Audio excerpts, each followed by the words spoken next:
empezar, bienvenidos a esta, creo que es la 28ª edición de Escépticos en el Parc, si no me equivoco. Inicio de temporada 2014-2015. ¿Quién nos iba a decir cuando empezamos con esta charla que íbamos a aguantar tanto tiempo? La charla de hoy yo creo que va a ser muy interesante.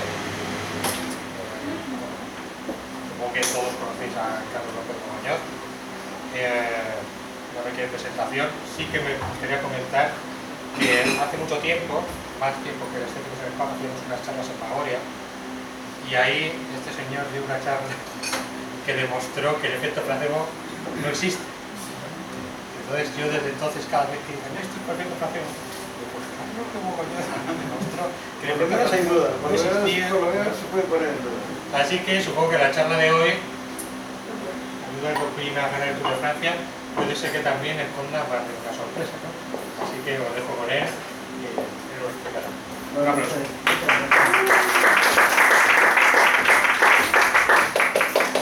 Bueno, hola, buenas tardes.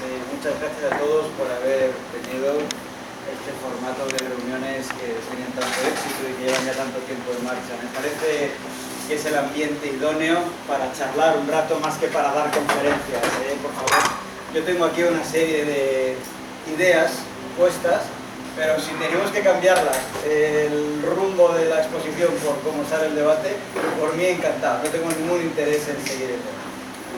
Esto, como siempre, fijaros que he puesto dos títulos hoy, ¿no? He puesto ayuda al doping a ganar el Tour de Francia o hay que estar siempre alerta. Esto, yo no soy un experto en doping, no soy un experto en metabolismo, en endocrinología. Simplemente soy como vosotros. A veces me gusta pensar. Y algún día me hice esa pregunta, ¿pero realmente ayuda el doping a ganar el Tour de Francia? Y una recomendación de la que después hablaremos seguro entre todos. Hay que estar siempre alerta. ¿Por qué? Pasa a la siguiente, por favor. El doping empezó con este animalito, ¿de acuerdo? Con Dumbo, al que gracias a poner una pluma en la trompa consiguió volar, como todos sabéis, ¿de acuerdo? Es verdad que tenía unas orejas muy grandes, pero si se atrevió a volar fue porque tenía esa pluma que le daba propiedades mágicas. Ahí empezó todo. Pasa, por favor. Es curioso que incluso entre la comunidad escéptica, incluso entre la comunidad acostumbrada, a mí me gusta decir a pensar, hay algunos mitos o algunos tópicos que es curioso que nos creemos, ¿no? Por ejemplo, como comentaba Juan Pablo antes, muy agradecido por la memoria, el efecto placebo viene a ser algo así como la creencia en que el que quiere curarse y pone mucho entusiasmo en curarse, se cura más que el que le da igual. Mira, eso es una cosa que hay que demostrar, ¿qué pasa? Incluso Carl Sagan ponía en aquel libro, os acordaréis, que el efecto de la mente sobre la salud era tan potente que los chinos incluso podían retrasar el día de su muerte para que coincidiera con la fiesta, no sé cuánto. No, yo leía aquello y pensaba, esto habría que demostrarlo, de acuerdo, me suena raro. Y otros mitos de la salud, el frío causa enfermedades, abrígate que te vas a enfriar. Eso lo piensan hasta personas formadas y personas con un pensamiento crítico. No salgas con el pelo mojado, con el frío que hace, ese tipo de cosas. Pasa, por favor. Por eso se inventó la famosa pirámide, que sabéis que en castellano esto es terrible, lo de la evidencia, ¿verdad? Porque una evidencia en castellano es precisamente, en catalán, es algo que no hace falta demostrar. Una evidencia es algo que salta a la vista. Por lo tanto, la medicina basada en la evidencia es la peor medicina que hay. En castellano, esto es una mala traducción del inglés evidence. Esto debería ser traducido como la medicina basada en pruebas o la medicina basada en demostración. Pero el caso es que yo os recuerdo antes de empezar a hablar que lo de menos calidad es la opinión de los expertos. Y la máxima calidad para aceptar una aseveración en salud o en medicina es el ensayo clínico, aleatorizado, controlado y las revisiones sistemáticas de ensayos clínicos. Así que yo consideraba que el doping pues también era una intervención de salud. y que por lo tanto, para creérnoslo, debería pasar por aquí. Porque, y me pregunté, ¿realmente hay una demostración de que el doping ayuda a ganar el Tour de Francia? Pasa por favor así. Yo solo sé, yo he buscado así rápido, aquí no hay nada de cosecha propia, todo esto lo encuentra cualquiera en internet muy rápido. ¿Vale? Yo he pensado, ¿qué podía ayudar a ganar el Tour de Francia? Digo, yo supongo que oxigenar las células, supongo que la antiagregación plaquetaria debe ir bien. Entonces, claro, yo siempre recuerdo, por ejemplo, lo que tiene que hacer, yo estoy en la industria farmacéutica y sabéis que me gusta llorar, ¿no? Me gusta siempre quejarme, ¿no? Entonces, fijaros, eso es un ejemplo de ensayo para demostrar que un medicamento funciona. El estudio Capri, clopidogrel versus aspirina en pacientes con riesgo de episodios químicos, comparó el clopidogrel con la aspirina para reducir el riesgo de eventos vasculares en 20.000 pacientes que fueron tratados, cada uno de ellos, entre 1 y 3 años. Yo siempre pregunto, ¿sabéis por qué metían 20.000 pacientes tratados, cada uno de ellos, durante 3 años? Porque como metan menos, la estadística dice que la prueba no funciona. Si pudieran poner menos, los pondrían. Si ponen estos, es porque no pueden evitar. Este es uno nuestro, este es uno que hicimos nosotros, para demostrar que un medicamento era bueno para recuperar el cerebro después de la falta de oxígeno. Pues ahí necesitamos meter a más de 2.000 pacientes, casi 2.300, en un periodo de reclutamiento de 5 años en 50 centros europeos, etc. Ese ensayo salió mal, ¿de acuerdo? Las terapias para oxigenar mejor el cerebro en los pacientes han fracasado. Y para los antiagregantes, que mejora la circulación y podía ser que mejorara la oxigenación, necesitan 20.000 pacientes tratados durante muchos años para poderlo demostrar. Así que una de las primeras ideas, pasa por favor, que yo quería poner aquí, era que al igual que un medicamento tiene que hacer todo eso para demostrar que cura la hepatitis, el Alzheimer o el ébola, los medicamentos que te ayudan a ganar el Tour de Francia deberían pasar por los mismos pasos. Es una sensación que yo tengo. Pasa por favor. El doping funciona siempre, funciona en todos los deportistas, siempre que usan, siempre va. ¿Cuál es la dosis óptima de esas cosas que se ponen? ¿Alguien lo ha estudiado? ¿Cuál es el tamaño del efecto? Es decir, de tomártelo o no tomártelo, ¿no? ¿Realmente es un 20% más? ¿La fuerza es un 15%? ¿Cuánto es? ¿Está estudiado? Ya os digo yo que no. Pasa por favor. Así que, primera idea que quería decir. Con lo que nos cuesta desarrollar un medicamento a los pobres que nos dedicamos a esto, siempre nos da mucha rabia que para los demás no se les exija. Ya hemos hablado ya de acupunturas y de homeopatías y todo esto.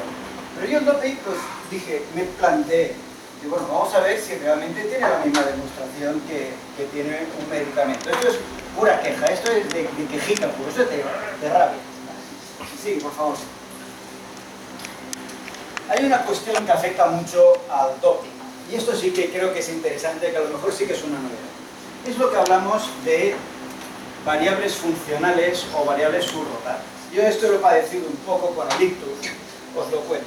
Pasa por favor. Una variable que decimos subrogada es una variable que, como la principal es muy difícil de demostrar, intentamos demostrar otra que decimos que ya vale. Por ejemplo, esto es una resonancia magnética funcional. Aquí se ven las lesiones del cerebro cuando un paciente tiene un ictus, por ejemplo. Teníamos un medicamento que demostraba bastante bien que reducía el tamaño de la lesión en el cerebro. Pero luego no conseguíamos hacer que los pacientes se rehabilitaran más después del ictus. Y la FDA, esto es real, nos decía, mire, a mí el tamaño de la imagen de la lesión en el cerebro me da igual, yo lo que quiero es que los pacientes salgan por la puerta. Nosotros intentábamos demostrar que el tamaño de la lesión en la resonancia magnética era una variable subrogada de la recuperación funcional de los pacientes. Es decir, si tenían la lesión más pequeña, la consecuencia necesaria era que andarían mejor. Pero no nos sirve.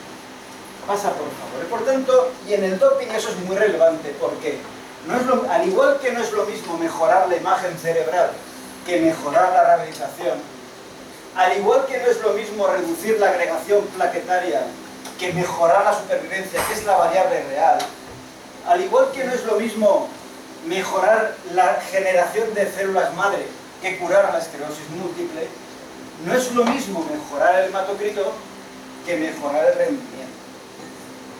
Esta variable no es a lo mejor, es la duda. En el doping siempre se utilizan variables subrogadas. Aumento la masa muscular, aumento el hematocrito, pero pasa por favor, lo importante no es eso. Lo importante no es si hacemos estas cosas, lo importante es realmente demostrar la variable buena, que es si todo eso, lo que sea, ayuda a ganar el Tour de Francia. Porque de aquí a aquí, los compañeros que saben mucho de falacias, ¿no? Hablan del salto ese mortal, ¿no? Dicen, oiga, de pasar aquí a pasar aquí, joder, vaya salto. Pasa por favor, esa es una segunda idea. No vale con demostrar cosas entre medio. Las variables subrogadas hay que demostrar que lo son. Muy bien. Los medicamentos sirven para curar enfermos. No sirven para mejorar a los enfermos sanos. No siempre, por lo menos. Están diseñados para unas cosas. Por ejemplo, voy a contar un pequeño ejemplo para que veamos lo complejo que es el saber si un medicamento funciona en enfermos y en sanos o en deportistas de élite. Es que son cosas muy diferentes. Por ejemplo, fijaros que hace unos pocos años salió un tema muy interesante que era, bueno, hoy en día, como por suerte hay menos mortalidad de accidentes de tráfico, los pacientes que reciben un trasplante renal lo reciben de donantes vivos. Entonces es un conflicto ético muy tremendo. Un donante vivo sufre alguna consecuencia por dar su riñón. Entonces se hicieron estudios muy grandes, ¿no? Fijaros que era muy interesante que decían una cohorte de donantes de riñón comparada con la población saludable, dice, no incrementa su mortalidad después de 6,3 años. Por lo tanto, el que dona un riñón vive lo mismo que la población sana normal. Entonces, aquí abajo le respondió un tío en un artículo muy interesante que decía, fíjense una cosa, los donantes de riñón viven más. ¿Por qué? Porque la gente que selecciona para ser donante de riñón tiene una salud extraordinaria. Por lo tanto, no la compares con la población normal, compárala con personas de salud extraordinaria. Entonces, hicieron el mismo estudio comparando donantes de riñón con personas que habían sido seleccionadas para ser donantes de riñón, pero que por cualquier motivo no habían podido donar el riñón. El resultado de ese otro ensayo también fue bueno, es decir, que los donantes de riñón realmente es seguro, ya os tranquilizo por ahí, ¿no? Pero salía esta paradoja, que decía, no, mire, no solo va igual, que viven más, porque tiene una salud mejor que la población sana general. Por lo tanto, el que algo funcione para un enfermo no significa que funcione para un sano, y mucho menos para un deportista de élite. Pasa por favor. Es decir, como siempre, hay que pensar, es fantástico esto que nos gusta de darle vueltas a las cosas. Hay que perdonar que la diapo se ha desconfigurado un poquito, ¿no? Vamos a empezar a hablar de doping, esteroides, ¿no? Los esteroides se prueban para el asma, para el enfisema pulmonar, ya lo sabéis, ¿no? Para la supervivencia en otras cosas, para enfermedades también pulmonares, para el riesgo cardiovascular en individuos transexuales. Es decir, que los esteroides son buenos medicamentos para mejorar la respiración, de eso no lo duda nadie. Lo importante es si sirven para ganar el Tour de Francia, que es otra cosa. Pasa por favor. Bueno, aquí me hacía gracia porque ponía, bueno, es que los esteroides, fijaros, ¿no? Sirven para, ¿cómo era?, reducir la morbilidad causada por el daño por reperfusión en pacientes a los que con isquemia hepática. Claro, es decir, que los medicamentos sirven para unas cosas, para otras no. El hecho de que un medicamento sirva para mejorar el asma no significa que te ayude a ganar tu Francia. ¿De acuerdo? Saltos mortales. Sigue, por favor. Tercera idea importante. ¿De acuerdo? Aunque los esteroides aumenten la capacidad pulmonar en enfermos con enfisema, no es eso lo que preguntamos. Preguntamos si ayudan a ganar el Tour de France. Eso es lo que queremos saber. Bueno, pasa, por favor. Lo que sí sabemos son la cantidad de efectos secundarios que tienen, como todos los medicamentos. Son medicamentos que tienen, eso sí lo sabemos, causan infarto de miocardio, insuficiencia coronaria, cardiomiopatías, arritmias, hipertensión, un montón de cosas, ¿vale? Por lo tanto, empezamos a sospechar un poco aquí, ¿no? Empiezo ya a poner un poco la tesis de la charla, ¿no? Dices, hay que demostrar muy bien unas cosas. Lo que sí está demostrado suficientemente, y no lo pongo, es que como cualquier medicamento tiene efectos secundarios muy importantes. Pasa, por favor, al siguiente. Vamos a empezar a ver, ¿ya? Entonces me he puesto a buscar, no si los esteroides tienen un efecto médico, sino si realmente te ayudan a ganar el Tour de Francia. Os pongo esto que aunque no leéis nada, simplemente como ilustración de lo que os cuento son artículos publicados, etc., ¿no? Efectos de los esteroides anabolizantes sobre la fuerza muscular, ¿no? Dice conclusiones, los esteroides anabólicos pueden mejorar ligeramente la fuerza muscular en atletas previamente entrenados. Sin embargo, ninguna conclusión es posible respecto a la eficacia de los esteroides anabólicos para mejorar el rendimiento atlético en general. Dice, los resultados para las bajas dosis que se emplean no tienen nada, dice, no pueden ser generalizados en las dosis altas que utilizan los atletas para ganar el Tour de Francia. Seguimos, por favor. Es un primer estudio. Dice, efecto del abuso de esteroides anabolizantes en el remodelado ventricular y la función en atletas competitivos. Y lo mismo, dice, no hay evidencia de que la fracción de eyección del ventrículo izquierdo, lo que es el rendimiento, el output cardíaco, esté alterado por ninguno de los tipos de entrenamiento. Aquí se comparó entrenamiento de fuerza con entrenamiento de endurecimiento a largo plazo. Dice, no se alteró ni por ningún tipo de entrenamiento ni tampoco por el uso de anabolizantes. Dice, el entrenamiento de endurecimiento a largo plazo se asocia con efectos preferibles sobre la función del ventrículo izquierdo comparado con el entrenamiento de fuerza, particularmente cuando el último está combinado con esteroides. Es decir, no hay evidencia tampoco en este estudio, es un estudio de 2014, un estudio yugoslavo, no sé exactamente la calidad, no he investigado. Sigue, por favor. Este estudio ya es más importante, ¿no? Fijaros que esto ya no habla de esteroides, sino que habla de eritropoyetina. La EPO fue lo que mató a Lance Armstrong. Entonces esto es un metaanálisis, es una revisión sistemática. Esto está arriba de la evidencia, de la demostración, perdón. Dice el British Journal de Farmacología Clínica, 2013.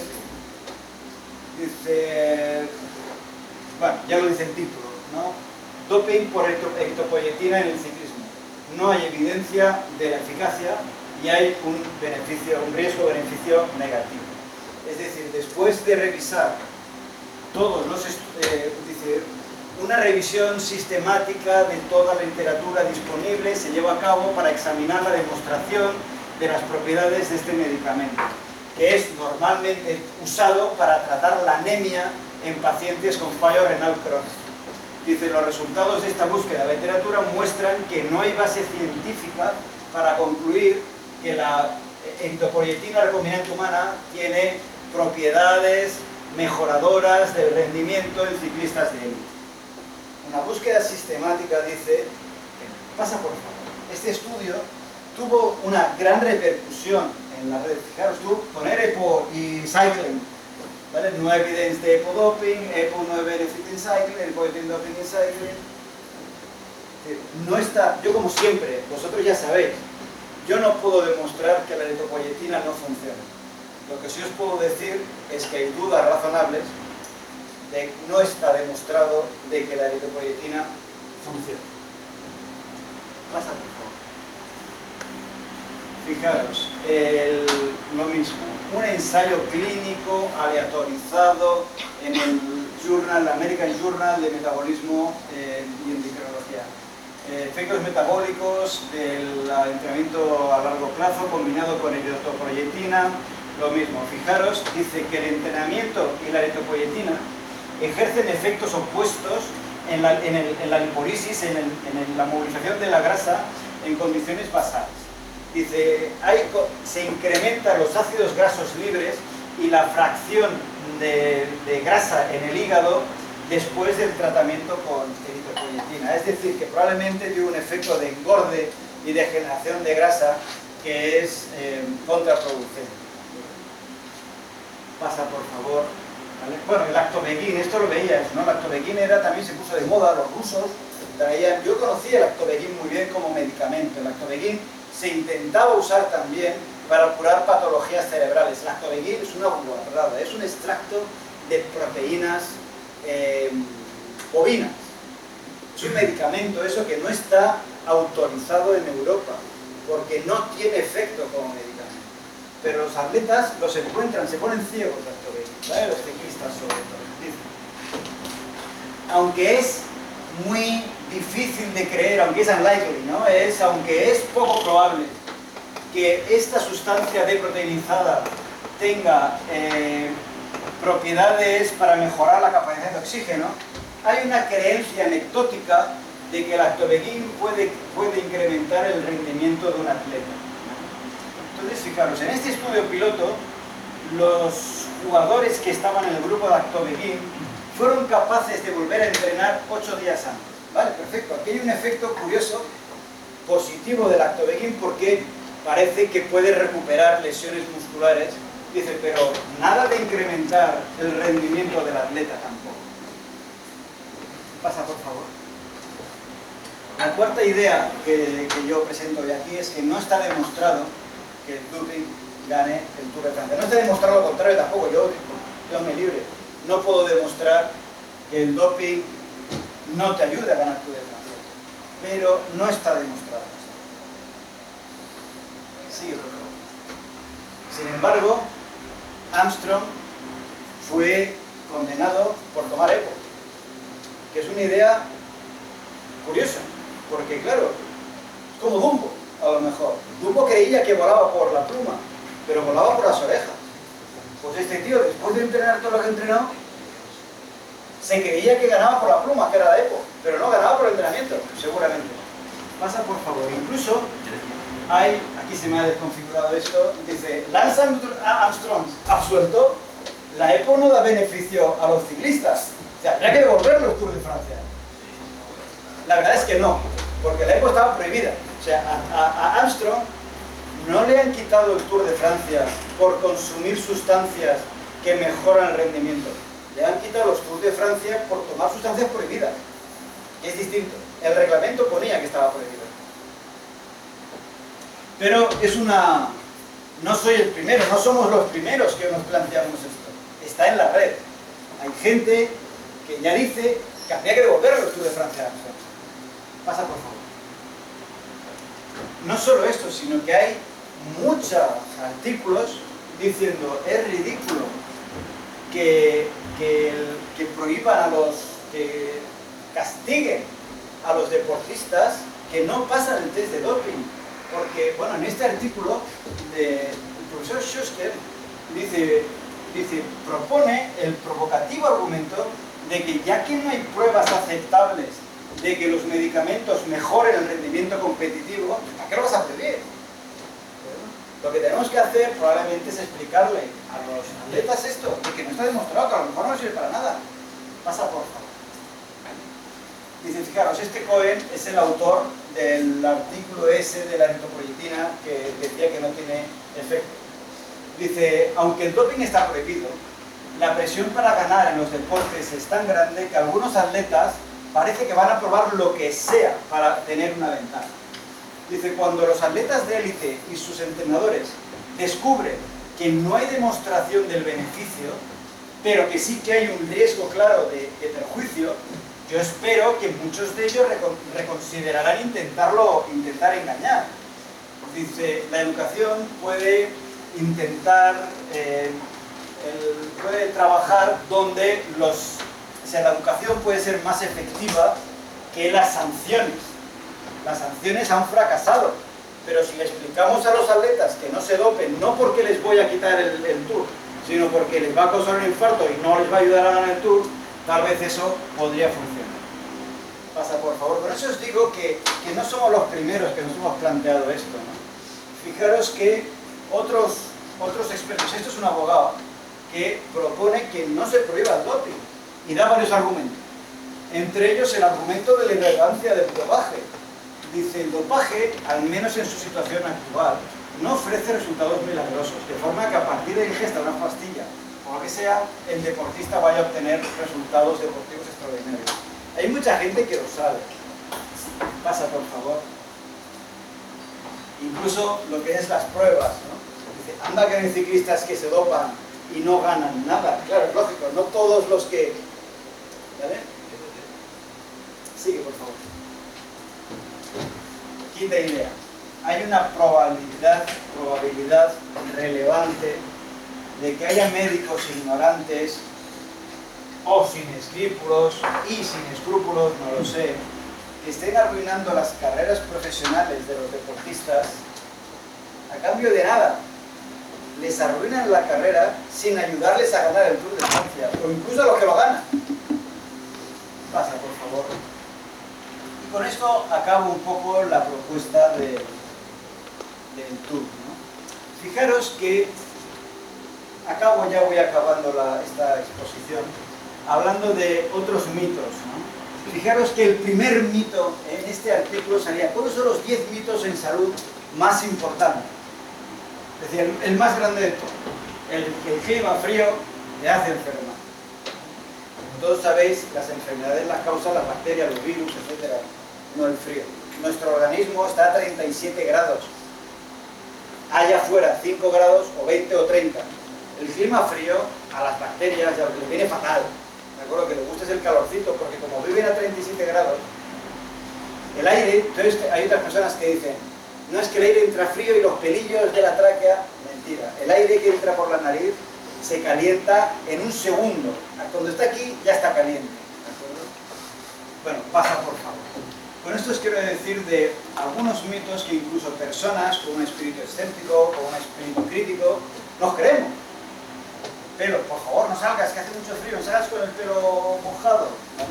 Realmente el pelo mojado, bueno, lógicamente no. Pasa por favor. Entonces ya incluso aquí, incluso en weather.com, en la web más grande del clima en Estados Unidos, ¿no? Lo ponía este tema, ¿no? Dice, va a hacer mucho frío esta semana. Dice, pero realmente, dice, ¿tiene algo que ver el frío con pillar la gripe? Dice, la respuesta es no. Dice, bueno, aquí muchos estudios demuestran que la gente que tiene frío no tiene más probabilidad de ponerse enferma que aquellos que no tienen frío. Pasa, por favor. Y fijaros que aquí hay una cosa muy interesante, ya para acabar.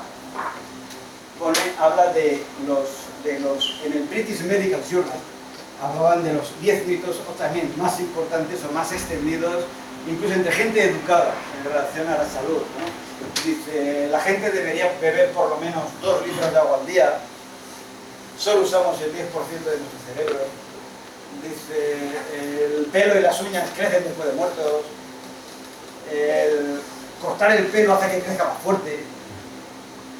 Dice, leer con poca luz perjudica la vista. Eso no lo creemos todos, no me digan, ¿no? No decimos a nosotros, no estudies con poca luz, que te vas a quedar ciego. Dice, esto no lo entiendo muy bien. Drowsy, ¿qué es? Drowsy, no sé. Dice, comer pavo hace que la gente se quede no sé qué. Amodorrada. Amodorrada, vale. Eso sí que nunca lo he pensado.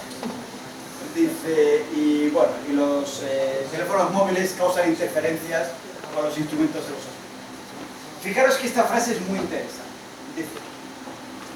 Dice, usamos Medline para buscar pruebas que soporten o rechacen cada una de estas propuestas. Pero, como probar que en negativo es muy difícil, dice, nosotros simplemente nos basamos en que en los casos en los que no hay pruebas para reforzar la propuesta. ¿De acuerdo? Que es algo que los científicos tenemos que tener en cuenta. Es imposible demostrar que la homeopatía no funciona o que la acupuntura no funciona. Lo que pasa es que no hay ninguna prueba de que funcione. Y entonces, cuando decimos esto, nos parece que estamos débiles en frente de los crédulos o de personas con menos espíritu crítico que dicen, no, si no puedes demostrar que no funciona, debe ser que funciona. No, es al revés, ¿no? O sea, eso es algo que ocurre mucho en la salud, ¿no? Es decir, hay que ser conscientes, y aquí me gusta que el British Medical Journal haga esta reflexión. Como probar en negativo es tan difícil, basta con decir que no está demostrado el positivo. Pasa, por favor. Y bueno, nada más. Una cosa que a mí me hacía gracia, porque aquí se ha desconfigurado un poquito. Cuando salió la gripe A, yo le decía a la gente, ¿veis? Las autoridades sanitarias nunca nos recomiendan abrigarnos para protegernos de la gripe. ¿Qué nos recomiendan? Lavarnos las manos, taparnos la boca y la nariz, no contagiar, seguir vida sana, lavarse con frecuencia, agua y jabón, ¿de acuerdo? Los chinos prohibieron los partidos de fútbol para que la gente no se pusiera juntos y contagiarnos a nosotros, pero nunca decían, abríguense, ¿de acuerdo? Muchas gracias. Y ya pasa, por favor, conclusiones de todo esto, ¿de acuerdo? Es un poco, yo no soy un experto en doping, no soy un experto en metabolismo, sin embargo, creo que existen los mitos de la salud, están extendidos algunos de ellos, incluso entre poblaciones. Creo que el doping debe seguir los mismos mecanismos que los medicamentos para demostrar si funciona o no lo mismo. Endpoints, o sea, variables funcionales, hay que poner a la gente a estudios que son factibles, ver el rendimiento de un tipo durante unos meses, darle doping, ver si lo mejora, entrenando lo mismo puede serlo, con varios, o estudios cruzados, ¿no? Ver si los pacientes dopados ganan más partidos de fútbol que los no dopados, y si al cambiar el doping se cruza el rendimiento, eso se podría hacer. Incluso yo me atrevería a pensar que demostrar que el doping sirve para ganar el ciclismo no tendría por qué demostrar que serviría para ganar el fútbol, ¿de acuerdo? Porque los mecanismos físicos son muy diferentes. El hecho de que las sustancias dopantes pretendidas tengan efectos beneficiosos en enfermos o incluso que generen cambios en la fisiología, que incrementen el hematocrito, etc., no supone que mejoren el rendimiento deportivo. Lo que hablábamos de las variables subrogadas. No nos valen muchas veces, nos vale el rendimiento, es lo que queremos saber. Es posible que se esté arruinando la vida deportiva de muchos atletas a cambio de nada. La política antidoping debería revisarse probablemente en base a todo esto. Y probablemente una educación sanitaria nos podría ayudar a combatir algunos mitos extendidos acerca de la salud y que, bueno, que por lo menos causan trastornos económicos o socioeconómicos. Pasa, por favor. Así que, finalmente, para acabar, es bueno demostrar entender que si Dumbo volaba, no era por la pluma, sino que era porque era igual de fuerte. A lo mejor muchos atletas se dan cuenta de que realmente si ganaron el Tour no era por el doping, sino porque tenían orejas grandes o porque habían entrenado mucho. Nada más. Muchas gracias. Y ahora, pues, si queréis, podemos hablar un poquito o una pregunta, alguna duda. Bueno, hombre, la primera duda que me surge, entonces, ¿cuáles son los criterios para prohibir sustancias dopantes?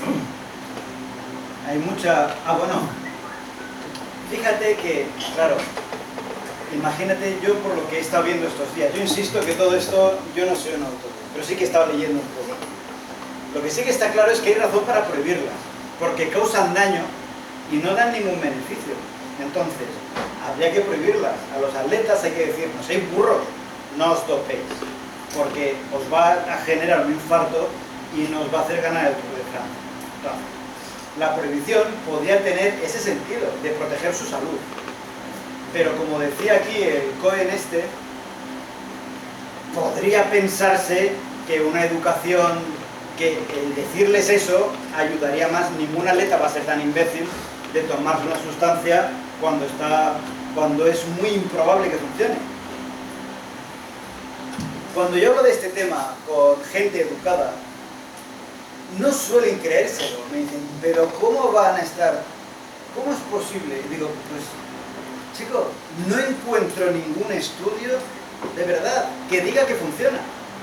Buscadlo, buscad Doping Works, o el doping funciona, o incremento del rendimiento por uso de esteroides.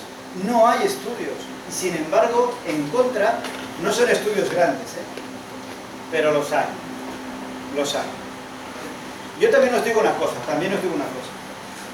suponiendo que el doping mejorara la capacidad de entrenamiento, sería difícil de demostrar.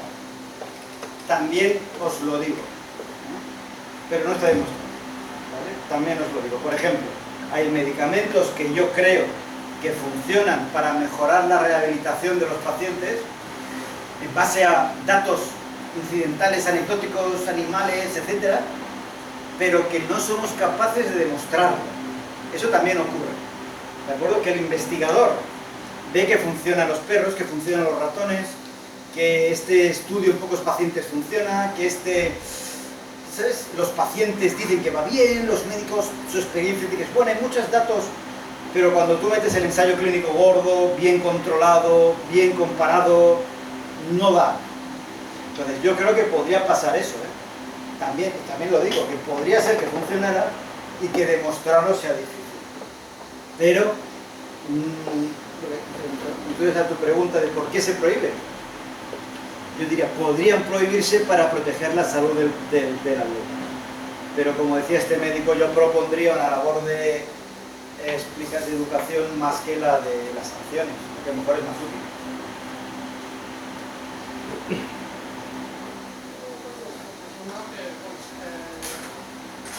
Planteado el tema, el tema de si el doping ayuda a ganar el Tour de Francia, que es un tema principal de la charla, es distinto al tema de ¿debemos permitir el doping? Sí, son dos cuestiones completamente independientes. Bueno, en mi opinión, me considero que es independiente. Absolutamente. Yo no planteaba una charla acerca de si hay que prohibir el doping o no. Yo simplemente he puesto esas opiniones para reforzar que hay otro que piensa lo mismo. Que lo has dejado, creo que ha quedado bastante subliminalmente bastante claro cuál era el objetivo de la charla, pero también lo que comentabas en cuanto permitir el doping o no, complicada lo que comentabas en cuanto a la educación. Más que prohibir, pues educar, sí, pero bueno, la competición han de existir unas reglas y tal, pero la educación se respeta, sí, los deportistas, en la población en general, y bueno, eso es lo que intentamos hacer un poquito. Como entre todos. Fíjate que el argumento este de que no funciona debería ser muy poderoso, ¿sabes? Sí. Fíjate, no te dopes, que no funciona. A ver, yo por ejemplo hago karate, como tal que estoy en un ambiente próximo al deportivo de competición y también tengo compañeros muy próximos a lo que es de pesas y de todo. Pues eso yo espero. O sea. Y en eso es que a la gente se plantea, no sé si funciona o no, pero yo por si acaso me voy a tomar unos potentes. Fijaros que, por ejemplo, cuando te aumenta el hematocrito, no sé si el hematocrito es la concentración de células en la sangre, ¿vale? De la fracción celular. Eso te incrementa de alguna manera la densidad de células de la sangre, lo que puede hacer que la circulación por los capilares sea más difícil. Aquí en algunos estudios te dicen, bueno, a lo mejor teniendo más células glóbulos rojos, incrementas la capacidad de oxigenación, pero a lo mejor también provocas más ictus, microtrombos en los vasos que perjudicas la circulación. Con la masa muscular, puede que los esteroides te ayuden a ganar masa muscular. Ahora bien, que esa cantidad de masa muscular te ayude a ser más ágil, eso no está tan claro. Entonces, a mí me sorprende, o sea, es decir, yo tengo una experiencia, tengo un sesgo profesional de que demostrar que los medicamentos curan es muy difícil. Muy pocos medicamentos curan, muy pocos. Entonces, tengo tendencia a creer, es un sesgo profesional, que el doping no debe funcionar. Porque si funcionara, todos estaríamos dopados. Todos tomaríamos sustancias para subir las escaleras, para jugar mejor al tenis, es decir, alguien se forraría con eso. Hombre, es que lógicamente, si tú tienes una sustancia, te demuestras que con eso mejoras tu rendimiento, lo que sea, y que no te causa efectos secundarios, todos a por ella. Todos lo usaríamos, ¿no? Entonces, yo creo, es decir, el desarrollo farmacológico del doping es tan escaso, hay tan pocos estudios, es tan poco riguroso, que yo tiendo a pensar que no funciona. Y a mí me sorprende que la gente se meta proteínas. Las proteínas, como sabéis, son moléculas muy grandes. Se absorben mal. En el riñón no se filtran y te causa la enfermedad la fibromialgia, que es una acumulación de proteínas que te hace decirte, joder, o sea, yo tengo la sensación, el sesgo profesional de pensar que los medicamentos no suelen funcionar. Bueno, yo te hablaré, por ejemplo, del ambiente que muevo yo del mundillo de karate y musculación. Pues, por ejemplo, que encuentro, que en el mundillo de la musculación, pues, porque todo el mundo toma proteína, simplemente y únicamente porque todo el mundo lo hace. Si ese y ese lo hace y tal. Pero bueno, ¿qué pasa? Como ahora tenemos nuestra musculación, claro, es por la estética. Sí, pero luego por el otro lado de karate, y esto sí que ya es solo experiencia personal de estas personas, nivel de karate muy alto, me dicen, yo es que de joven me hago muchísimo, que estaba cuadrado. Ahora, en mi competición de karate es nada. Desde que lo dejé y empecé a entrenar el karate en serio, desde las pesas, la cosa cambió bastante. Sí, fijaros que hay estudios que sí que dicen que los esteroides te hacen ganar peso. O sea, que probablemente sea cierto que el que quiere ganar masa muscular o tener apariencia más así cuadradota, pues los esteroides le vayan. Pero lo que tú dices es totalmente correcto. Que esos músculos te ayuden a hacer mejor el karate, pues eso es por eso que la gente que somos por el nivel más alto lo comprendimos.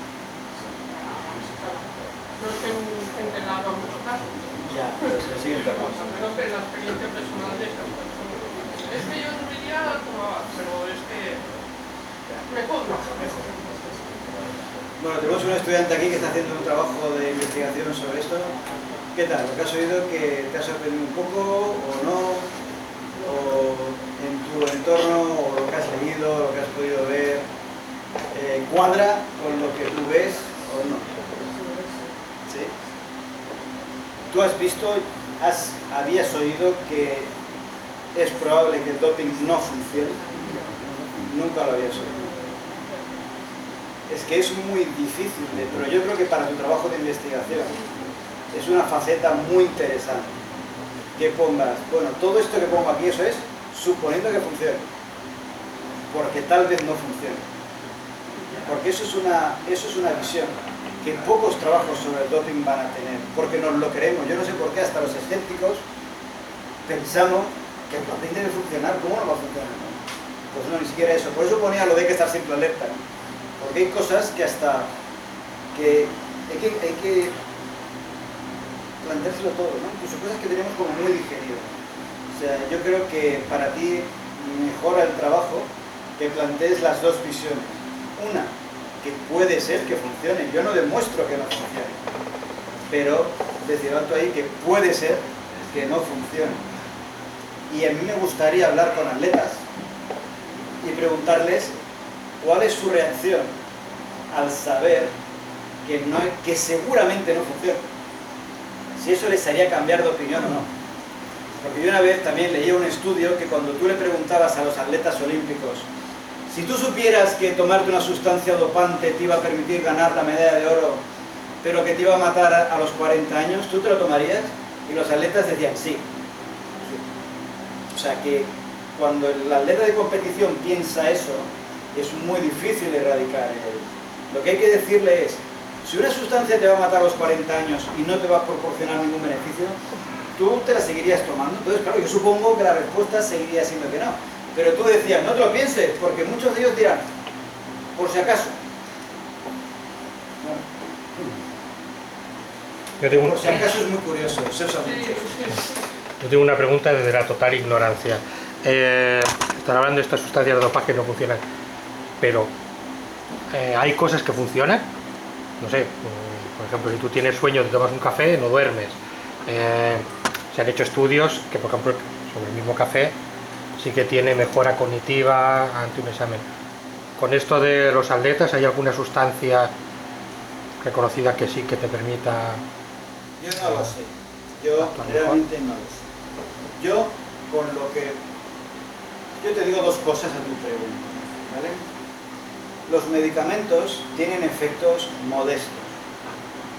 Cuando tú tienes un colesterol de 230, te lo baja a lo mejor a 195. La presión arterial te la reducen un poco, ¿no? O sea, la fisiología lleva muchos millones de años de evolución y es muy fuerte. Cuesta cambiar. La cirugía sí que cambia radicalmente las cosas. Si cogen un corazón malo, te ponen uno bueno, ¡pum! A mí me cuesta creer un efecto tan sistémico, tan global, me cuesta creer. Y sobre todo con una investigación detrás tan mínima. No hay estudios animales. Me cuesta creer. Yo no lo he visto. Entonces, eso de que el café te reduce el sueño, le pasa a algunas personas, igual que los medicamentos. Hay medicamentos, los medicamentos funcionan en el 40% de personas que lo toman, pero tenemos resistencias genéticas, ¿vale? Hay estudios ya genéticos para ver la sensibilidad de las personas a los medicamentos. ¿Se hace esto con el doping? Seguro que hay atletas que reaccionarían bien, pero otros no. Entonces, claro, como de todo eso no pasa nada, no se hace nada, a mí me cuesta mucho creer, me cuesta creerlo, porque es que sufrimos tanto para demostrar que un medicamento hace algo, que me cuesta mucho creer que estos hayan descubierto algo, porque de verdad, si sirviera para... yo no lo tomaría, coño, me ayuda a subir escaleras mejor, ¿sabes? Me canso menos, tengo las pulsaciones más bajas. Me cuesta creer porque los medicamentos funcionan sobre cosas muy concretas. Para que esto fuera verdad, debería funcionar sobre la fuerza, sobre la capacidad de oxigenación, sobre la fracción de eyección del corazón, un montón de cosas que hacen falta, ¿no? Entonces, claro, por ejemplo, el entrenamiento, yo se lo he pensado, ¿no? El entrenamiento mejor ayuda. O sea, está claro que si tú haces 1000 kilómetros al mes, tienes más posibilidades de ganar el Tour de Francia que si no lo haces. Eso sí pasa. Pero claro, eso sí pasa. Yo no he visto nada, a lo mejor alguien sabe más. Dice, bueno, las cosas no funcionan menos esta, que esta sí. Yo no lo he visto. ¿Y del doping natural? ¿Perdón? ¿Del doping natural qué dirías? ¿Del doping de plantas es que naturales? el doping natural es el entrenamiento. El entrenamiento es función. Pero, O sea, por ejemplo, yo que sé, en América yo comen hojas de coca, yo que sé, para poner restos, ¿sabes? Son cosas naturales. sí, lo que yo te digo siempre es un poco la segunda o tercera idea. Que la hoja de coca tiene algún efecto sobre la conducta de la gente, parece obvio. Que eso te ayude a mejorar tu rendimiento deportivo es un salto ya muy grande, ¿me entiendes? Y mucha gente no se da cuenta de que dices, hombre, pero si yo me tomaba la coca, joder, me sentía estupendo después de tomármela. Digo, no, yo no lo dudo. La pregunta es, ¿te ayuda a ganar el Tour de Francia? Son dos cosas distintas, ¿vale? Sí. Son dos cosas distintas, muy distintas, ¿sabes? O sea, y yo te digo que... No sé, yo creo que las plantas están por algo. Las plantas están por algo en la naturaleza. Yo me esfuerzo, si alguien requiere un esfuerzo que va más allá, ¿vale?, de la capacidad física, tomar algo natural que la naturaleza te ha puesto delante. Macarrones, carbohidratos. O sea, si tú tomas azúcar, tiene más energía. Sí, o sea, yo es que te estoy respondiendo afirmativamente. O sea, si tomas más energía, eso sí que los ciclistas se ve que consumen 7.000 calorías cada día. Por lo tanto, eso sí que comen espaguetis sin freno, no tienen problemas con la dieta. Entonces, sí, plantas que den mucha energía ayudan a ganar, seguro, eso sí. Pero siempre, ¿sabes? Lo que simplemente te digo cosas y no lo sé. Y entonces, yo te diría que los carbohidratos son sustancias naturales que te ayudan a ganar el Tour de Francia, y otras cosas no lo sé. Sencillamente, a lo mejor sí, no lo sé. No lo sé, pero hay cosas que sí. Lo que decías tú, ¿no? Dices, el café te quita el sueño. Parece ser que a algunas personas sí, a mí no. A mí me da dormir. A mí el café con leche cortadito Pero, por la noche. a mí, por ejemplo, el café con leche, yo si me tomo un café con leche después de comer, ya no duermo por la noche. Y es Yo, así. sin embargo, calentito, Y, tan a gustico, Es eso. una siesta, ¿no? A mí no me... y con esto que decías tú de las barras de coca, a ver, Hay gente que... sales un día de marcha, yo no, porque no consumo estas sustancias, No por demás. pero tengo amigos que sí, y efectivamente No, a pero no base lo de digo por coca más. aguantan, Lo ¿no? digo por supervivencia. La gente que tiene que estar horas, como 28 horas, recogiendo en Sudamérica o en Centroamérica, necesitan un plus. Y no van a comer pasta todo el día. Es mejor no tocar. Sí, la coca yo creo que está fuera de toda duda, que algunos de sus No la coca componentes alteran la conducta, ¿no? Y te dan una... Pero fíjate que, por ejemplo, ¿no? Por ejemplo, los analgésicos están prohibidos porque te suben el umbral del dolor. Y a lo mejor tú sigues pedaleando en condiciones que te estás perjudicando mucho. Si la hoja de coca, por esa, digamos, euforia o ese ánimo que te da, te perjudica porque sigues pedaleando más allá de tu límite, podría ser también. O sea, que una cosa es que te altere el ánimo, que yo creo que eso está fuera de toda duda, y otra cosa es que sea beneficioso para el rendimiento deportivo, que a lo mejor es perjudicial por esto, porque el ciclista se extenúa más de lo que se extenuaría, así, qué sé yo. Porque no sabemos utilizarla. También, porque si los indígenas o la gente, ¿sabes?, que siempre ha tratado con ella, sabe, y nosotros los occidentales abusamos de todo, no sabemos utilizarla. Lo importante de esto es que no se sabe. O sea, que yo no puedo decir que no funcione, pero creo que nadie puede decir que sí funciona.